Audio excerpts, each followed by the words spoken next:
Hi, my name is Jordan. I am a special education teacher from the UK.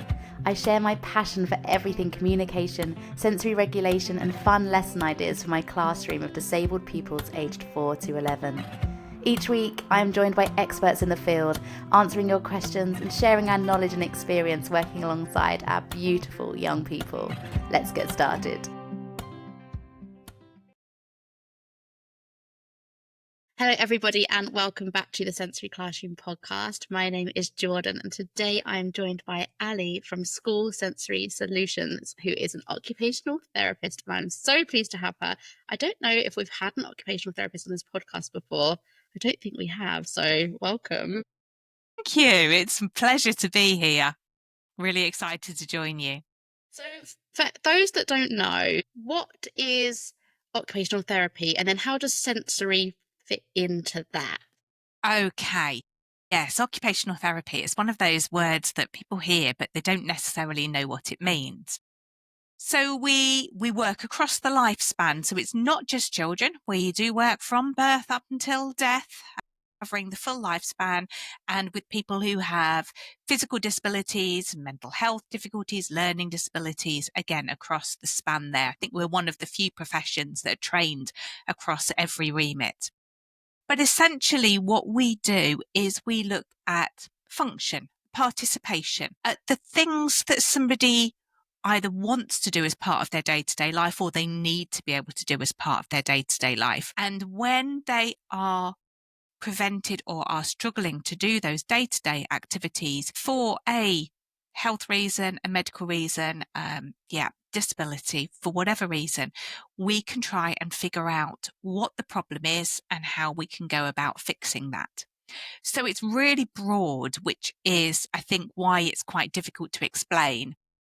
My son, when he was about 6, 7, 8-ish, he had the best handle on what I do out of anybody that I know, because I'd come home from a day at work and he'd say to me, "Oh, Mum, who did you see today?" And oh yeah, I saw Bobby, whatever. And he'd say to me, "What can't they do?" And for me, that was, he just totally nailed it. Whatever it is you can't do, that's you really want to do. Maybe you want to ride a bike. Maybe you want to be able to get in the bath. Maybe you want to be able to go and shop in Sainsbury's for your dinner. Whatever it is that you really want to do that you cannot do because of your disability, then we can try and help with that. And could that be through exercises, activities, resources, tools, all that kind of stuff? Yes, we follow a model called the PEO model. That's the three areas that we look at. So we look at the person, what the person can do, what they can't do, their strengths, their difficulties. We look at the environment. What can we change in the environment? Where is the environment causing a problem? And we look at the occupation.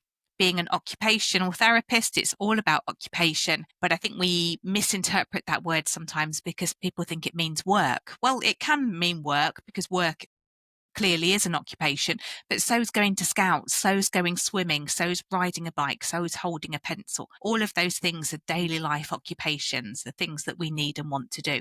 So we consider all of those things and try and figure out how we can solve the problem.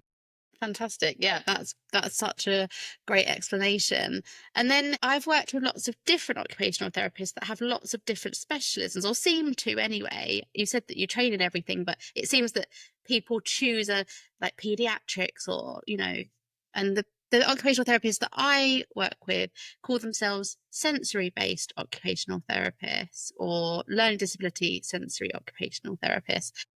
What does that mean for you, and where do you sit within that, and kind of let me know a little bit about I suppose, how you got into the sensory side of occupational therapy? So yes, our training covers everything. In some ways, I guess it's like being a doctor. You then specialise. As you move through your career, you find an area that you feel very passionate about, or you fall into by accident, because that can happen. And that's the area that you then choose to study further, do some extra training on, and really hone your skills and become quite specialised.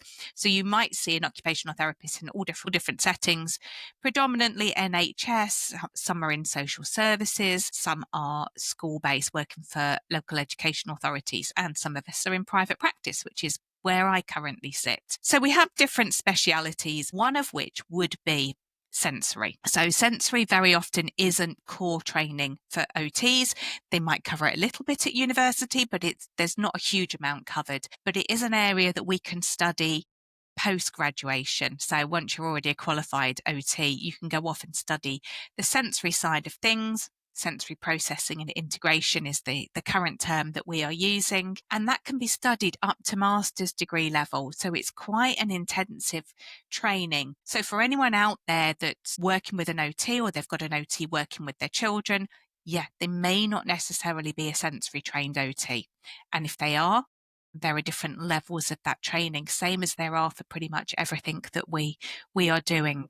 That makes so much sense because I've often had occupational therapists where I've asked the question, say, I can't offer that, or actually, I'm going to close my case with this child because I've kind of done my bit of what I can do. And actually, in my mind, I'm thinking, but there's so many sensory integration stuff going on with this child. I don't understand how you can close this case, but that makes so much more sense. If that isn't their specialism, if they haven't trained in that, then that is case closed as far as they can offer, I suppose. Yes, because the thing that you would want least of all is somebody working in an area that they don't have that specialist knowledge in. They might be an OT, but if they don't have their specific training in sensory processing and integration, then you probably wouldn't want them advising really in depth. Some of it's quite straightforward, and lots of us have got a little bit of knowledge. But yeah, when it becomes more complicated, somebody might be thinking, well, actually, this is outside of the remit of my speciality. There's always the risk that we can make things worse if we don't know what it is that we're doing. So yeah, we would close on and pass on to somebody else, hopefully, who can give you that specialist knowledge that you need. Which is great that we get access to you today. Should we talk Thanks. about the senses? So everyone knows the famous five, right? Absolutely. We've got sight, hearing, smell, taste, or touch, otherwise known as olfactory and auditory and those kind of posh words. But really, it is seeing, hearing, smelling. And then we've got some other less known sensory systems, I suppose. Shall we talk about those a little bit? Yes, yes, sure. Because those five that you've talked about tell us about the world around us, what's going on outside of our bodies, what's happening in the room that we're in. And they give us lots of information about that. Some of it's when it hits our body. Yep, the smell, the taste, that's kind of inside us, but it's telling us about what's out there. Then we've got three senses that tell us about what's going on inside of our bodies. And for me as an OT, these three are actually really quite key. So we have our proprioceptive sense. That consists of sensors that are in all of our muscles and our soft tissues and our joints, and it tells us where our body is in space and how our body is moving. So if you imagine driving your car, when you move your foot from the accelerator to the brake, you know where it is, you know how to get your foot there. That's your proprioceptive sense working there to tell you where your foot is and where it needs to move to. And it's also your proprioceptive sense that tells you how firmly you need to press on the brake, or how firmly you are pressing on the brake, whether you're just slowing down gently or whether you are pressing really firmly on the brake because someone's run out into the road in front of you. So your proprioceptive sense tells you all about where your body is and how your body is moving. Right, because that's more than touch, isn't it? Because your touch would feel the brake, but it's knowing where the brake is in relation to your foot that's the Yes, being able to proprioception. move your foot to that exact point and know where your foot is moving, so you don't have to look under the dashboard to see where that brake is. You know where it is, you know how to move your foot there, and that's your proprioceptive sense. And yes, you're right, your touch sense tells you when you've touched it, but then our proprioceptive sense tells us how firmly we're pressing on it and lets us grade Mm. how firmly we press on it. Or when you're writing with a pencil, for example, how firmly do you need to press so that it leaves a mark on the paper but doesn't break the lead or tear the paper? And that might be what people are seeing in school that might lead them on to thinking this could be proprioception. What other things might people be seeing with their learners that might be a flag to, oh, they might have a sensory integration issue relating to proprioception? Applying the wrong amount of force is the really common one that I come across. So maybe we're hugging and we're hugging too tightly. We've got that death grip on you. Or maybe we go to pat somebody on the shoulder, but actually we knock them flying across the classroom. and it looks like we've hit them and we've pushed them, but actually we didn't mean to. We meant to just touch them because we're applying the wrong amount of force. Or maybe we are playing with a toy and we break it because Mhm. we've been too forceful with our hands, because we haven't understood how much force we're applying and what's right for the situation that we're in.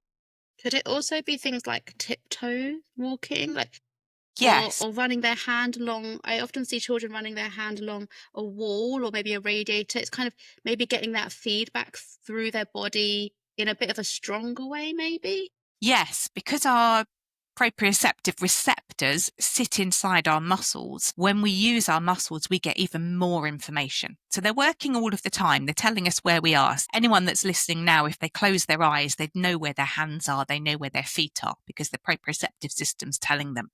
But when you work the muscles, you get more information about that. So you might stand on tiptoes and clench your calf muscles, because actually then that tells you where your feet are. And suddenly you know where your feet are.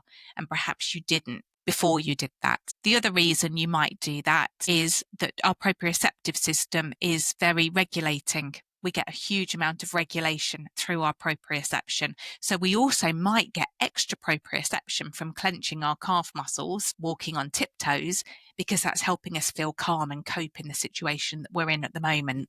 Yeah, that makes so much sense. That makes so much sense. Could proprioception also be in relation? I don't know the answer to this. Could proprioception also be in relation to not being able to communicate if they don't know where their lips are and tongue is? It would make sense to me that they struggle to then form sounds, even if there's not a physical reason. Is that right? Absolutely, yes, because we have a very big muscle inside our mouths called our tongue, and we have all the muscles that work the outside of our mouths, our lips, as you say. So when we have a well-developed sense of proprioception, we know how our mouth is moving. You could put a sweet in your mouth and you could move it around from one cheek to the other, and I don't know, do cartwheels with it on your tongue if you felt like it, because you know how to move your mouth to do that. If your proprioceptive sense isn't firing terribly well, if our brain isn't interpreting all those sensations really clearly, then maybe we don't know where our mouth is and we don't know how it's moving. So eating might be tricky, speaking might be tricky, because we've got to move our mouth in really precise ways to get those speech sounds correct. It also makes sense why they would want crunchy foods, maybe because it would give them more feedback to know where their mouth is moving Yes. to therefore then chew the foods, whereas soft foods obviously don't give them Don't that take much sense. effort. And maybe if we're just eating soft foods, we might actually try and get some of that crunch in another way, maybe by putting other things in our mouths, or even biting. Yeah, and that's when chewies kind of Can become be really can helpful. be helpful. Amazing. Another thing, just before we move on from proprioception, one thing I find really fascinating about proprioception is in lots of the other senses, you can be over responsive or under responsive, can't you? You can either be almost like hesitant of it or you can be seeking it. But with Yes. proprioception, I find they're only ever seeking it. You can't be too proprioceptive aware, which I just find really fascinating about that particular sense. Are you able to expand on my understanding of what that means or what that Yes, might be? it's why I call proprioception our magic sense, because sometimes, I think I said earlier, when we're looking at doing sensory interventions, there's the risk that we could get things wrong and we could make things a little bit worse. But actually, proprioception is magic because it only ever helps us. It's fantastic. So it's a great first line of defense for any teacher or parent that's trying to help their child. So you're quite right. Most of our senses, we can be over responsive, we can be under responsive, we can be a little bit of a mix between them for some things as well. But proprioception, we only ever crave more of. So you can't think, oh, I could be giving too much and that could cause a problem. It's really unlikely. I would never say never, because kids are really unique, aren't they? There's bound to be one somewhere but as a rule, no, we are never over responsive to it. So proprioception can only ever be a good thing. It's only ever something that we want, that we need more of. And because it's such a powerful regulator, we can then use it to help children regulate really regardless of what the problem is, because our proprioceptive sense also has a bit of an overriding impact on all of our other senses. So it might sound a bit weird to say if somebody's really struggling with a noise, give them some proprioception because it's going to help. It's going to help them cope with it. What does that look like? I'm constantly aware that I'm squeezing children. And sometimes when I visit nurseries or mainstream nurseries, I have to really, really remind myself not to squeeze the children because it's just so ingrained in me to give them deep pressure arm squeezes down their arms, or even just a hand hold, sometimes that kind of pulsing pressure on their hands. Or my children love head squeezes and they'll really lean into a head squeeze. What other things can we offer if as well as that, I suppose? So there's a couple of things there. I'll talk about the other things that you can offer, but I'm going to unpick a little bit some of the things that you've just said, just to be a bit techie, because Yeah, I'm a because bit I of don't understand why. I know it works, but I don't really understand why. well, yeah, I'm a bit of a sensory geek as well. So I like when you that. are just squeezing somebody, what you're actually giving them is deep pressure, which strictly speaking is part of the tactile system, not the proprioceptive system. Ah, The nitty gritty doesn't really matter because it works. And the important thing is that we get things that work rather than particularly what we call them. But yeah, I have to have my little geeky moment and say, no, yeah, that's if good to we're know. just doing the squeezes for somebody, then really that's deep pressure. Ah, When okay. it's proprioception is when they're moving and they're working their muscles. So if they're squeezing you back, they're getting some proprioception because their muscles are working. If they're lying under a weighted blanket, then we've got that deep pressure touch. But if they start pushing against that weighted blanket, then we get proprioception. It's really hard to unpick No, that makes the sense. difference. And does it matter?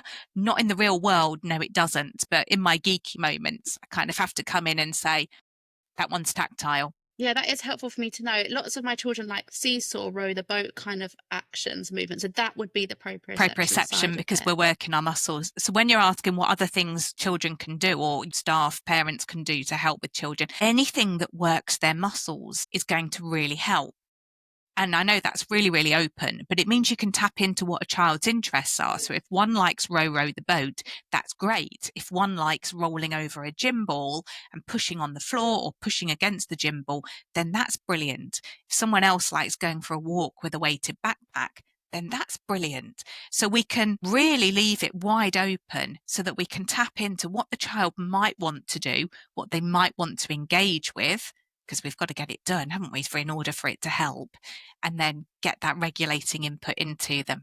Fantastic. And you can't do too much of it, which is really great to know. So kind of experiment with it, go along with your children, see what they're naturally doing anyway, because my God, our learners are so great at finding ways, however safe or unsafe they are, they certainly find ways of trying to meet and regulate those needs. So maybe see what they're already doing and try and find another way or a way of joining Absolutely. them.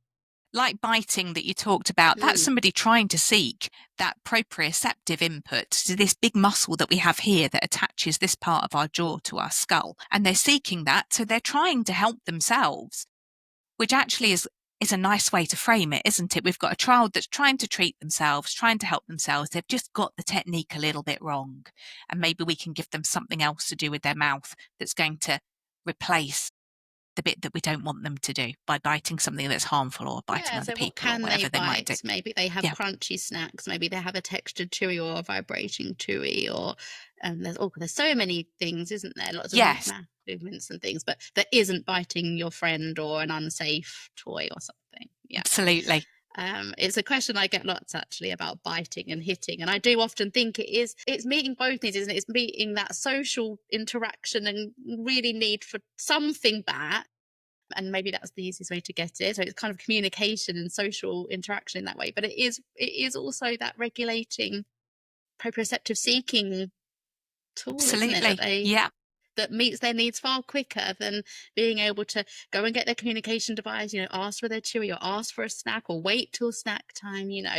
So maybe I suppose the answer is to make it even easier to meet it safely. So have the crunchy snacks just out and always available. Have their communication device always available. Input social interaction games and cause and effect games in. All of those kind of things, and all of that movement. Yeah, brilliant. absolutely.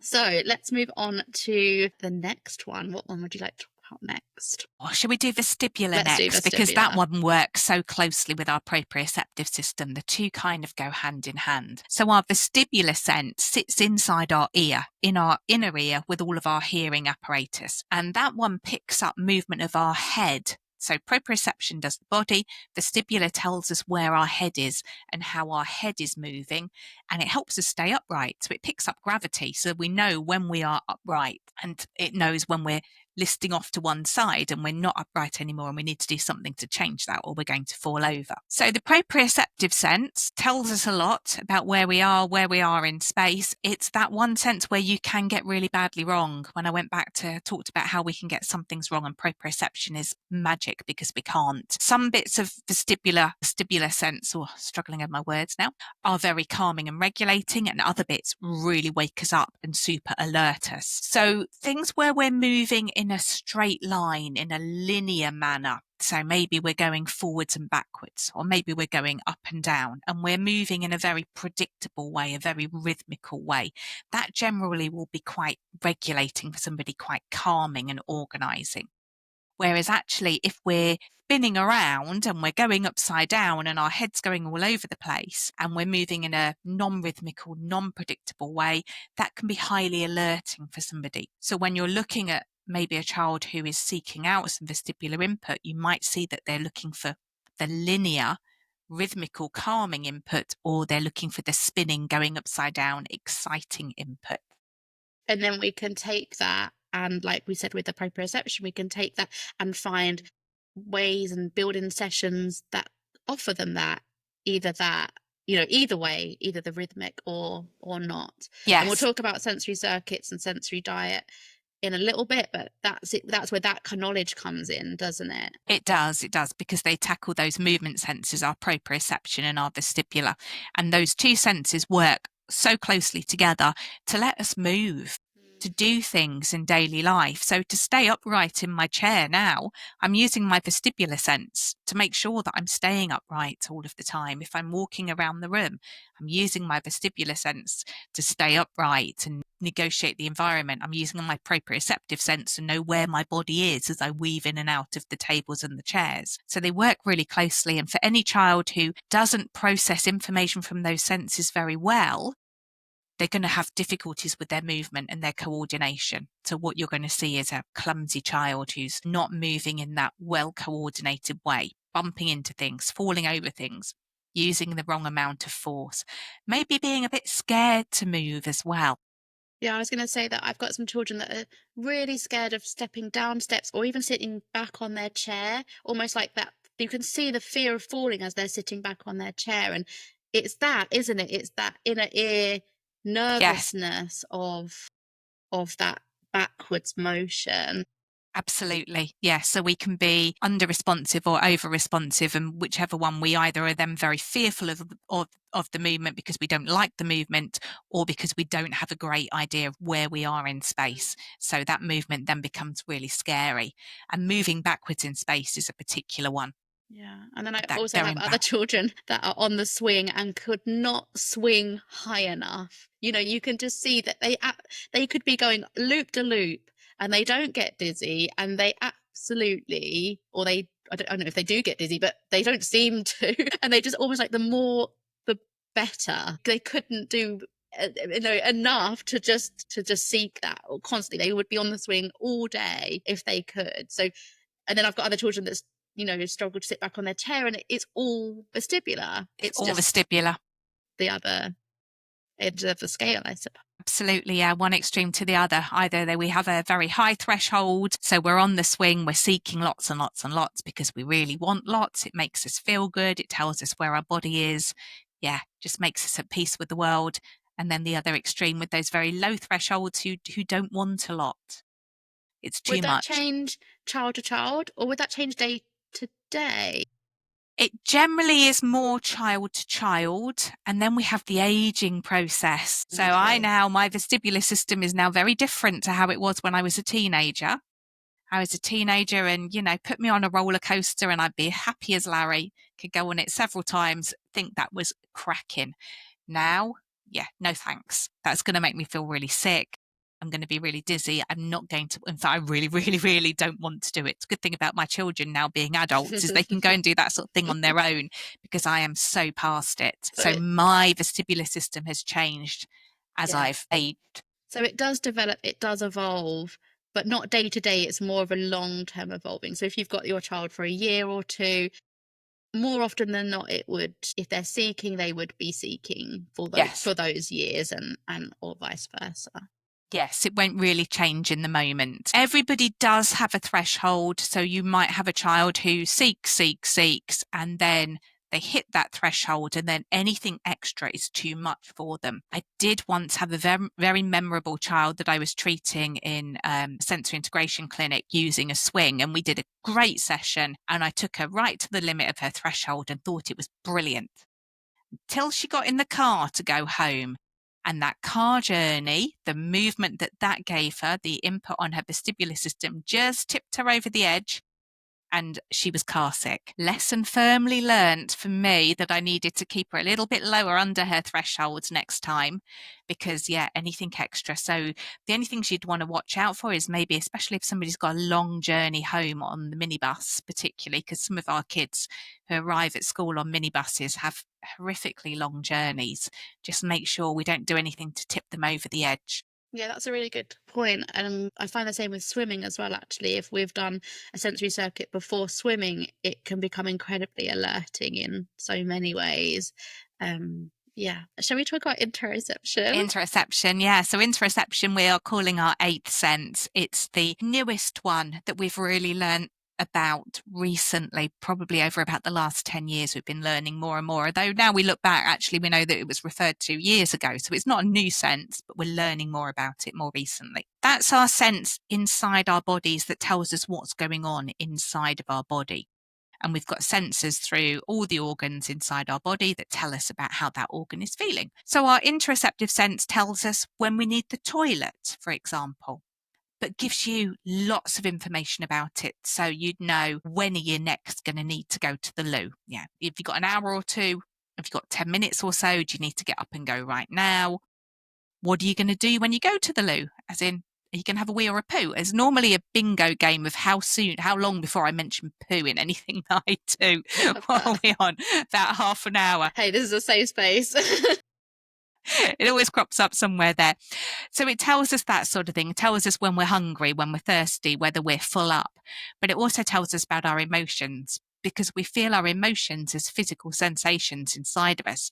That fluttering of butterflies in your tummy, that increased heart rate, sweaty palms, all tells you that you're maybe anxious about something. So our interoceptive sense is really important for telling us about what our body needs. And we need to know what we need in order to be able to provide it and regulate in that way, even if it's being hungry.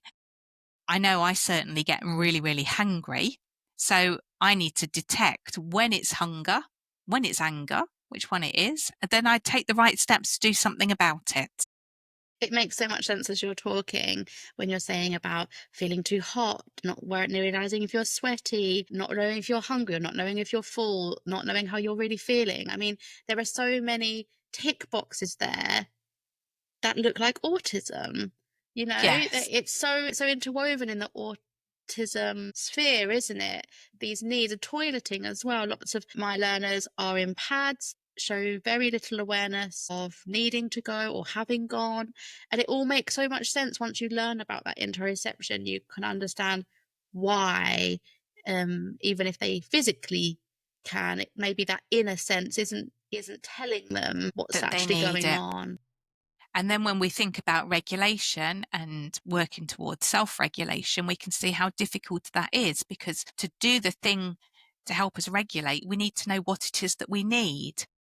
So I've sometimes hear in schools that pupils are taught strategies and they know when they're feeling angry, they know to go and do X, Y, and Z, but they're not using it.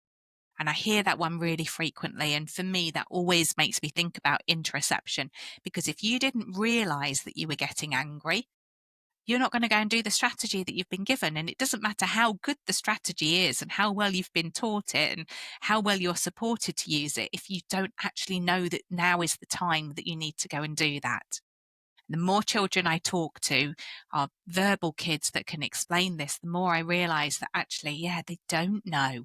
We can't take it for read that they do know. Sometimes we need to step in and we need to say, right, we're recognizing the signal, so we're going to help you do this thing that we think will be really helpful for you.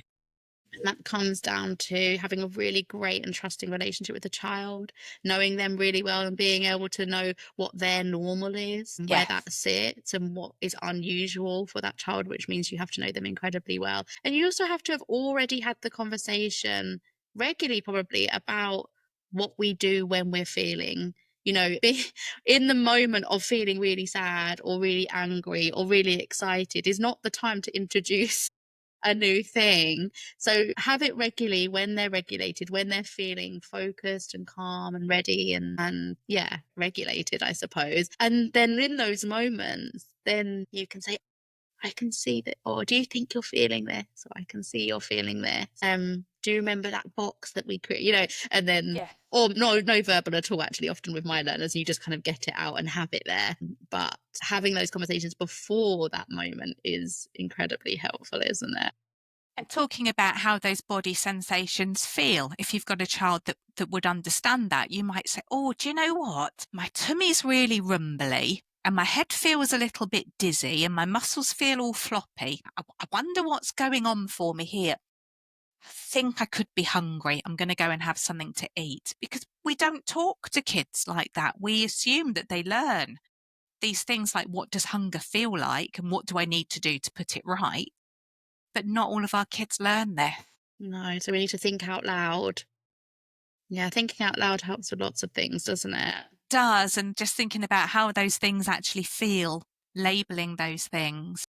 And And modeling that as adults, maybe if we're feeling a bit fidgety, or if we're feeling excited, or if we're feeling hungry or tired or poorly, we could be modeling that. I've got the zones of regulation behind me, actually, and I purposefully put the adults' photos on our zones of regulation board so that throughout the day we could be aware of how we're feeling, which is actually incredibly helpful for me, which made me question a lot of things about myself, to be honest, because without it, I was unaware of how I was feeling and how that was changing throughout the day.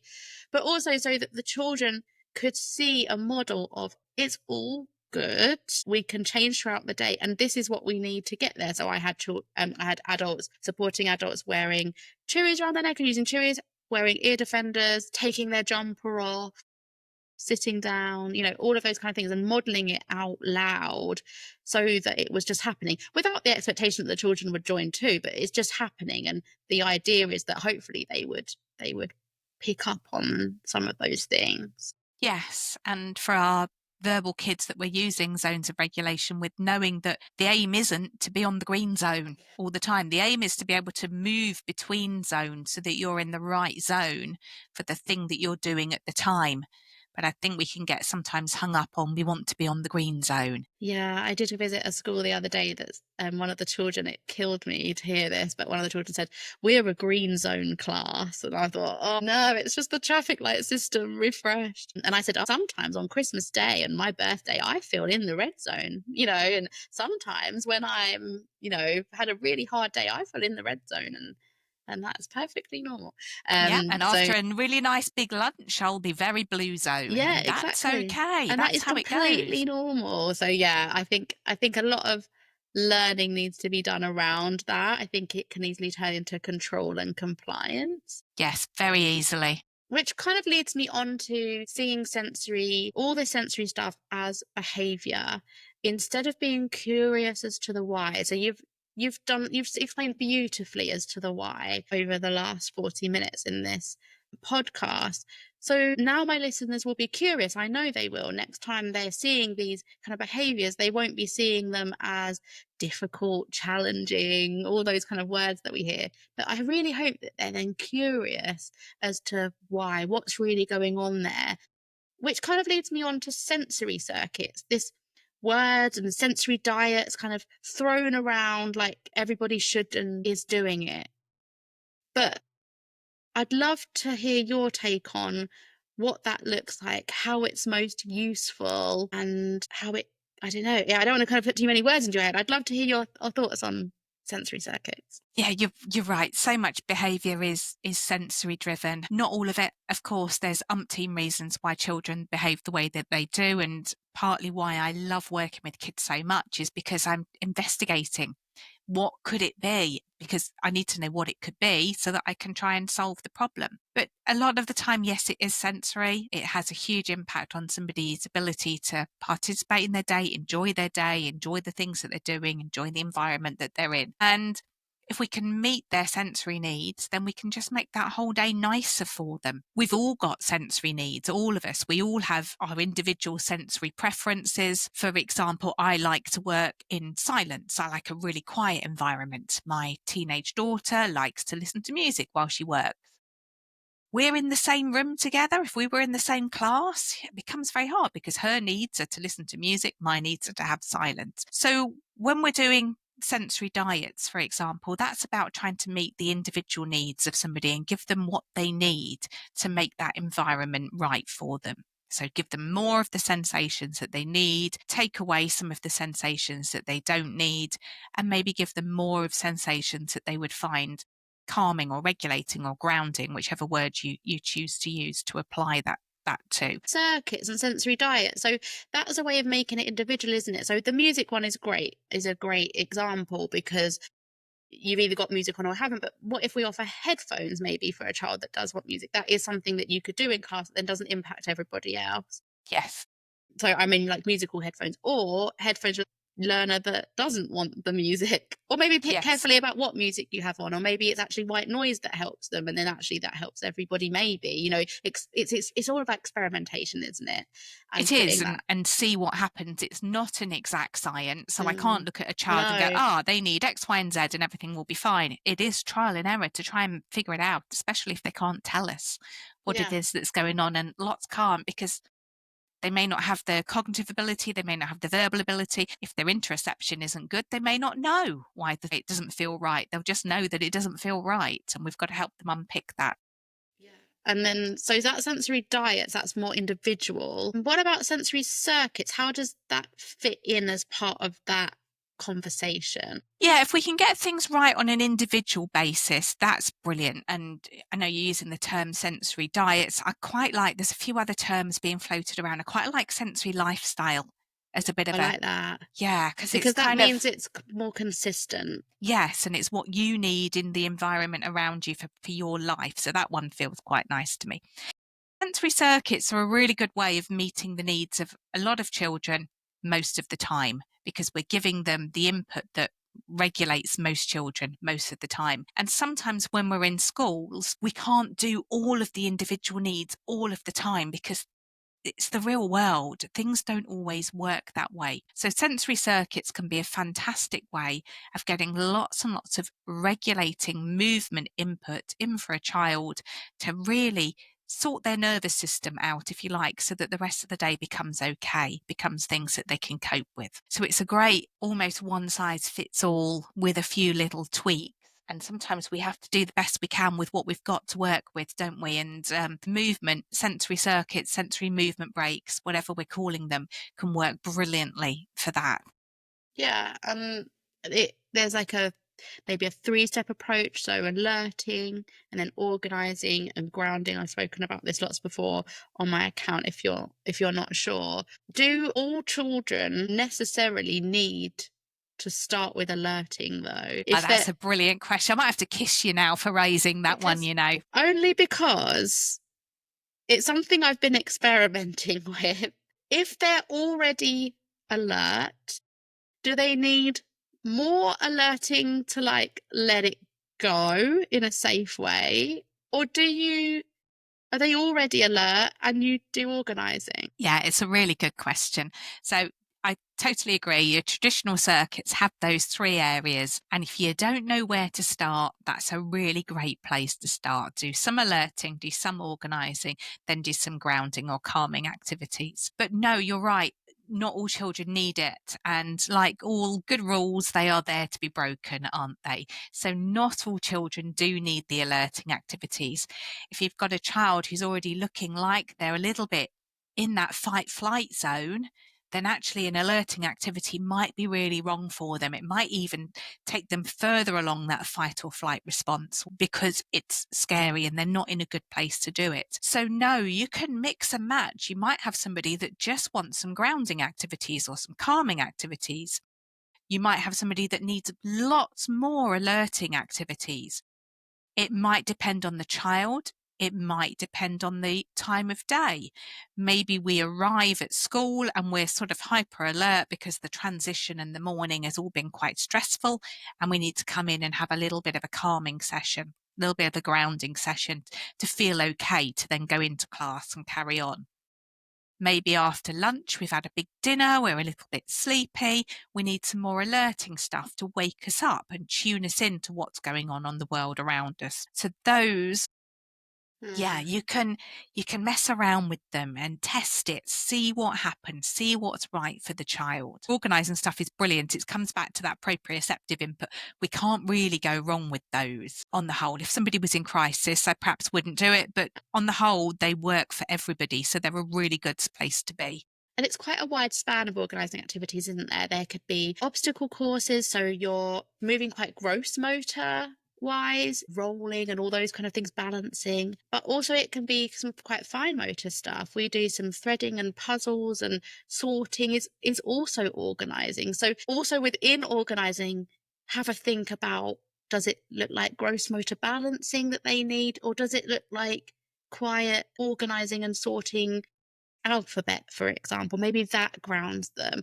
I always like to explain it to my teaching assistants as, when I'm stressed, I like to write a list on my phone, like a little tick box, because that helps me see everything that I need and feel organized and in control. And that's basically what the organizing is offering for our children, whether that's getting their body in control in a quite a physical way, or sorting out all the thoughts in their mind. And lots of my learners find either sorting colors by rainbow order, or sorting the alphabet, or sorting numbers, makes things feel in control, because ultimately lots of our learners have so little control over their lives and their bodies and their voice and everything, that actually by giving them those opportunities to practice control within their special interests can be really regulating, even if they don't need the alerting and the grounding. So I really do like the organizing part of it, actually. And then for me, the alerting and the grounding are quite child specific. I can think of some learners that I certainly wouldn't want to finish with grounding, because they're sluggish and slow normally, that that certainly wouldn't help them focus or concentrate in whatever we're doing next if we were to finish with grounding. But same for lots of my learners. I've got lots of climbers and jumpers and throwers in my room, that if I was to do too much alerting, then we also weren't going to get focused and still either. So it is also about knowing your class, and that flexibility within that as well, isn't there? Absolutely, yes. Feel free to break the rules sometimes and do what works for your individual learner. And remembering their individual preferences as well, because what might be calming to one person might Yeah. not be fun. Digging the garden, that would be a great proprioceptive input. I don't want to do that. Thank you very much. I really, really don't want to do that. I'd rather go and do something else. So again, it's recognizing that although it might be a grounding activity for somebody, that might really wind them up because they don't like it. Yeah, so it could meet their needs on a practical level really well, but actually if it's not of interest to them and it feels forceful in a way, then that's actually not going to be regulating. In fact, that's going to be quite heightening, even if the actual thing is Is grounding. grounding, yes. And that's sometimes where I see things go wrong in classes, because you do something that the textbook says should do this thing and it doesn't, and you don't know why. And it's always worth thinking about individual preferences and how the activity's been done. I suppose it's about approach as well, isn't it? How are you approaching it? What are the adults doing in that situation? Are they controlling the activity and kind of forcing the activity? Or are they just doing the activity and making it as fun and as motivating as possible? Are they planning for activities that they know the children will like because they're really similar to what they're already naturally doing, or their special interests? It's how it's sold as well, I think. If I was to say, like, my children love the obstacle courses, they really love it. But if I was to say to lots of my pupils, if I was to stand there and say, right, off you go, like, and treat it like a work task, or treat it like a this is something for you to do and you have to do it and then you can get what you want, it wouldn't work. It wouldn't be fun. It wouldn't be motivating and they wouldn't get anything out of it. In fact, they'd find it really heightening or boring. Whereas if all of the supporting adults are doing it and being silly and modeling how fun it is and adapting to whatever the children want to do and it being quite child led in that way, it makes the exact same activity a very, very different outcome. Absolutely, yes. Children learn through play. They want to engage in things that are fun. Yeah, release your inner child. I always say in my training, Yeah. this is your license to release your inner child. Get in there and play and enjoy it. Yeah, enjoying the fun. Like, that's the best bit of this job. I think that we just get to play. So why Absolutely. wouldn't we? What a wonderful way to finish. Where can people find you, Ali? So I am School Sensory Solutions. I am busiest on Facebook. I need to get a handle on Instagram and get more on there, but you'll find me on both of those and LinkedIn as well. So I run training courses for schools, particularly anyone that works in education, in fact, to try and upskill people about these kind of things and give you the confidence to actually go into class, identify those sensory issues and come up with a plan that is going to work and is going to fit into the real world as well, be totally achievable. So we're School Sensory Solutions, kind of does what it says on the tin. I'm trying to help you come up with those solutions for any sensory issues that you have in class. And is that in person or virtual or both?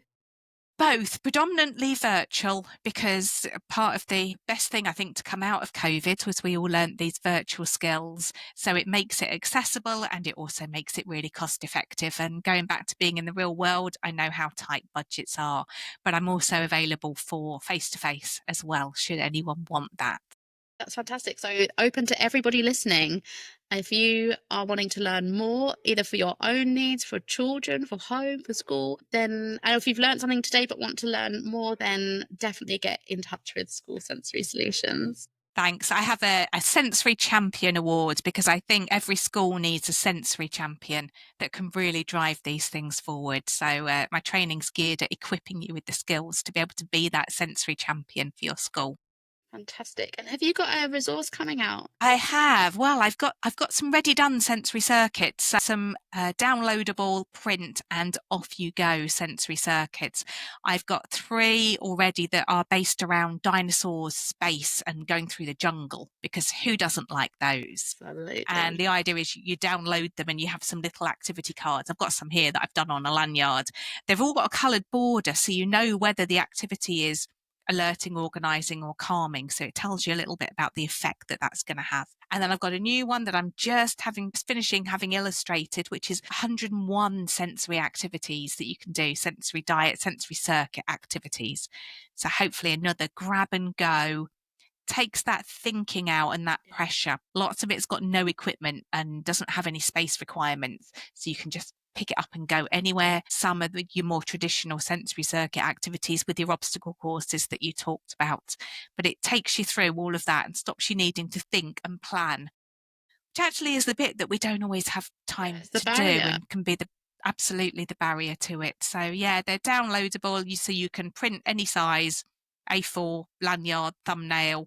What else? I've got some little individual timetable strips. So there you go. There's some dinosaurs there for you. Who doesn't like those? Who doesn't like Absolutely. I dinosaurs? don't know anyone who hasn't like dinosaurs. That's fantastic. So if they want to get involved, then follow School Sensory Solutions on Instagram and Facebook and check out the website for all of that good stuff. Thank you so much, Brilliant. Ali. Thank you for having me. It's been an absolute pleasure.